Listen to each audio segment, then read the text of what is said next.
episode of the Preview Review Show. I'm your host, Lonnie Johnson, and today I'm joined with not one, not two, but three guest hosts. We've got Tara Linnan, Andrew Kurcan, and Rebekah Johnson. Hello, everybody. How you doing?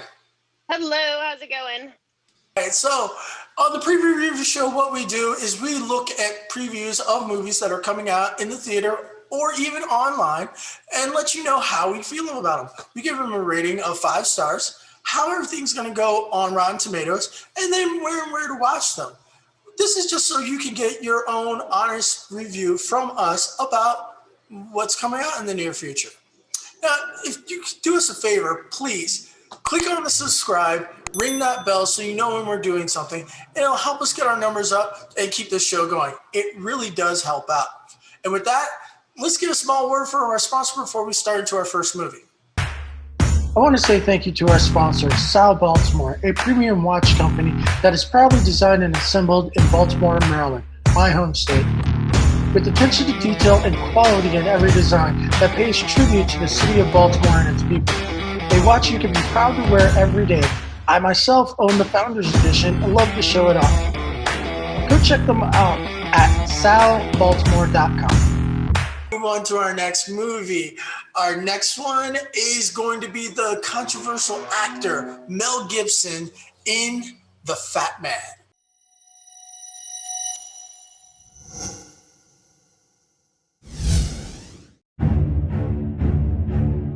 I don't know what I'm doing wrong. I've lost my influence. Maybe it's time I retired the coat. You still have it. Some kids with a deer rifle put 2 holes in the sleigh, wanting me. All I have is a loathing for a world that's forgotten. The United States military would like to procure your services. This is a one-time deal, gentlemen. How are you, Mike? Nicole and the kids are well, I hope. Who are you?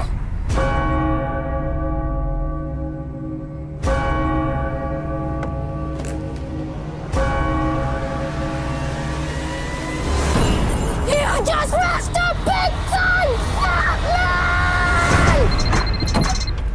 What's the job? I'd like you to kill Santa Claus. I'm looking for the fat man. You can't be serious. This is what people actually think of me. Christmas is a farce. I am a joke. What's the purpose of your visit? Hunting. I'm gonna kill some things. There is a rising number of our youth making poor decisions. I want the big man's head. Severed heads rot, they mold. They don't want his beard. I'm not shaving off a dead man's beard. Your workers sure have healthy appetites. That's why elves live much longer than humans. And Chris, he does the same? No, it's a giving that keeps him young. I've come for your head, fat man! Dashing through the snow, no one horse open sleigh. You think you're the first? All the fields will go. Think I got this job because I'm fat and jolly? Nothing all the way. Jingle bells, jingle all the way. Oh, what fun it is to ride in one horse open sleigh. How come while you sleep? The fat man's got his eye on you, kid. Hey, whoa! Oh, that's Donner. Lucky it wasn't Blitzer. Should tear your package clean off. Christmas holiday movie, The Fat Man, starring Mel Gibson.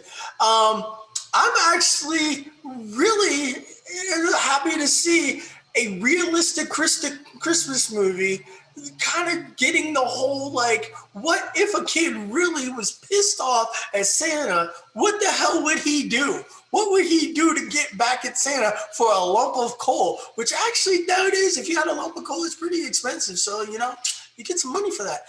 Anyhow, I'm going to let Andrew kick off this one and tell us how you feel about this preview. I'm not gonna lie, this will be watched. I mean, this is I feel like the perfect 2020 anthem movie That is ridiculous. I love it. And I didn't even look to see like when the actual release date is going to be. Hopefully soon. Wow. Agreed. I like the fact that they've treated this whole magical holiday thing just completely realistically. Like they're taking it completely seriously, with no like cutesy or funny humor in it whatsoever. Mel Gibson, problematic as fuck, but you know, I mean, but he's been problematic. I mean, 30 Rock references him because of how problematic he's been. We know what he is. It looks interesting. I don't know if I'm going to spend money on it.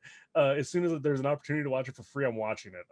I mean, it looks ridiculous, and I'm in. I'm just in. That's all I've got. There's no other qualitative. I mean, there's nothing redeeming about it. It's just it looks like it's a cool work of art that people really poured a lot of time into, and they did it correctly for what it is, even though it's absolutely ridiculous and stupid, but in a delightful way. Tara, give us your hit on this one. So you ready for this one? Okay. I'm ready. Hey, let it go. All right. So we've already touched on Mel Gibson, problematic as fuck. I mean, I hope there's a scene in there where he grabs Mrs. Claus and calls her sugar tits because, you know, that's his MO. If it would have been another actor aside from him, like if they would have put Alec Baldwin in there, who is another problematic actor, but not as anti-Semitic, I would have been all over this movie because the premise is absolutely golden. You got a spoiled ass little Y kid crying about getting a lump of coal, and doing what Y kids do best, crying about like, oh, I didn't get this in my stacking, because you know there's real world problems. And then just getting shot with buckshot, like, yes, please. And as somebody who also hates Christmas, this is an amazing movie. Will I spend money on it? Hell no, because I can't support a vehicle that supports people like that. But will I watch it? Oh, you definitely know I'm going to the hell out of this. Rebekah, give us your take on this preview. So I had no idea at all what this movie was about until I watched that preview, and I'm sitting there like, what the fuck am I watching right now? Like, what is this? And I sort of do love the whole Godfather meets, you know, the Santa Claus scenario that they've set up here. It's bizarre and weird, and they play it so straight in that preview that it's like intriguing. So I definitely do want to watch this. But again, yes, Mel Gibson is a fucking problem. And it's almost like his anti-Semitism turned like extreme mental illness, which we already know, in a movie form, you know, celebrating Christmas, like warped Christianity stuff. So it's kind of interesting to me. Yeah, like I want to watch this. I hate supporting him. So I do think it's unfortunate that he's the lead actor in this, but also that makes it kind of more trash in the same intriguing way, like watching a car wreck. So I don't know, I'm in. Yeah, I completely agree with you guys. Unfortunately, Mel Gibson has gone down a dark road on his political views and personal views with religion and everything else. That aside, he still is a good actor, and he can portray other things well. I almost think I agree with Tara and the whole mental problems of that he might have. I'm not going to say that he does, and because I'm not a doctor, but I think that helps with our vision of Santa being this disgruntled worker of all these years of doing Santa Claus. Having that added on, that Santa's Mel Gibson, it kind of is like, is he, you know, almost like, wow. And it's one of those just like, this definitely is gonna have fun watching with popcorn, dealing with the whole like, look how stupid this is, played straight Godfather style, you know, gunshot action, all comedy built in to the same thing. That's why I call it that Christmas movie from like almost the national anthems that we used to have that was going on. That I'm just like, I'm wanting to see this. I am sad that I would probably donate money to Mel Gibson's career because of it, because of the way he thinks. But I'm not trying to politicize anyone for what they're doing and be a cancel culture person, even though that, you know, it's hard in these days not to be. But it looks like a really good preview that's going to draw me in. I'm going to start the gradings on this one, and just on the film alone, not because of people's stuff, I'm doing all my grades on this. I'm giving it a 4 because it looks so much fun. It looks fun to watch. It looks fun to just have that whole thing. And we need a Christmas movie that's going to be fun and gritty right now in this year. For this year, we need something that's going to make us laugh, and it's going to be up there. Rotten Tomatoes, I think it's actually going to be higher, but being that it's a grade on how everyone else thinks, I think Rotten Tomatoes is going to really put this in the dumpster, and it's going to get the lowest grade I've ever said for Rotten Tomatoes and get probably a 25. It's going to be down there because Mel Gibson is in the movie. That's it on that one, where I was going to go there. Will I see this? Where will I see this? I almost want to go see this in the movie theater.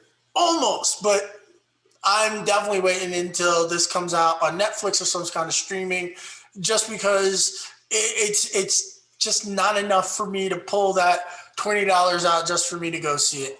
So with that, I'm going to kick it over to Tara. Give us your grades on that.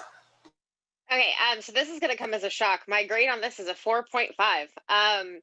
Because again, as much as a problem as Mel Gibson is, like you said, he is a terrific actor. And let's not forget Walton Goggins in it. That man has range, and everything from vice principals to Ant-Man, like he can like morph into these characters. And he's in a TV show called The Unicorn. You are a unicorn. I'm a what? A unicorn. You know, that elusive creature that all single women are looking for? Where he plays somebody with feelings, and he does it so well. Like, he is a terrific actor. So I think just the comedy, the deadpan seriousness they're trying to like do this with, I think it's gonna like probably even make it to my top 3 Christmas movies list. No. Yeah, I know, right? It's gonna make it up there with Die Hard and Nightmare Before Christmas. Because it's that dark comedy that I love. Whoa, you think it's gonna be up there with Die Hard? For me, because I like anything with violence and people shooting people is my thing. Now, I think for Rotten Tomatoes, I think the SJWs will get a hold of this movie and they will trash it.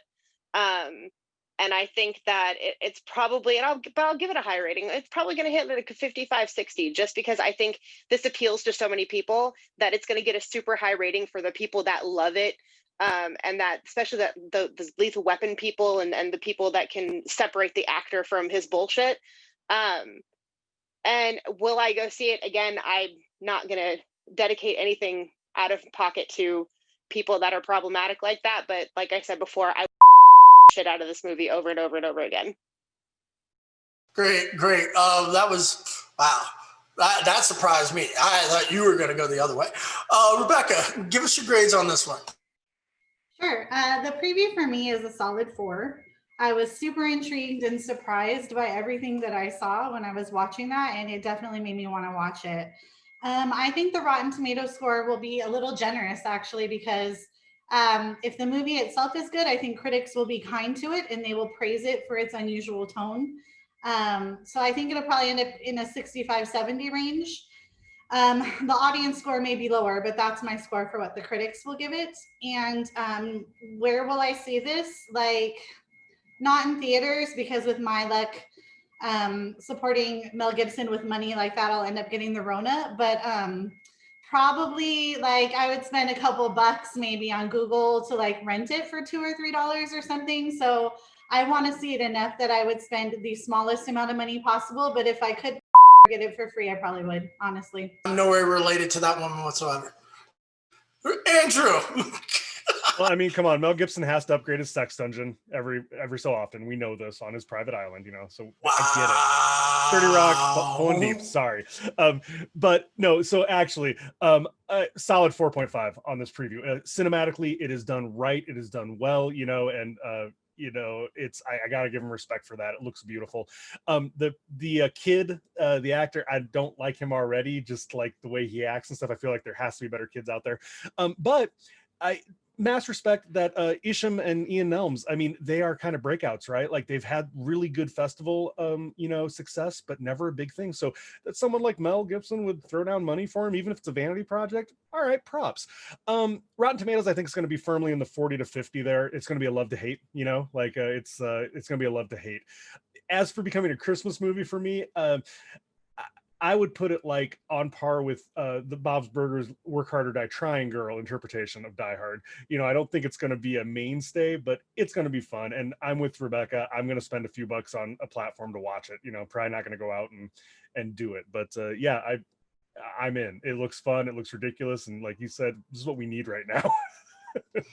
Copy that. Obviously, I'm the odd man out on shit. And, with those grades, who knows what's going on? But I want to thank all three of you for being here today, for helping us with the preview review show. It's great that you're able to join us. And I hope you watching come back. Remember, do us a favor, hit that subscribe button, ring that bell, and look forward to watching the next preview review show with us. And who knows, maybe even you will join us on the preview review show. Thank you. Have a good day.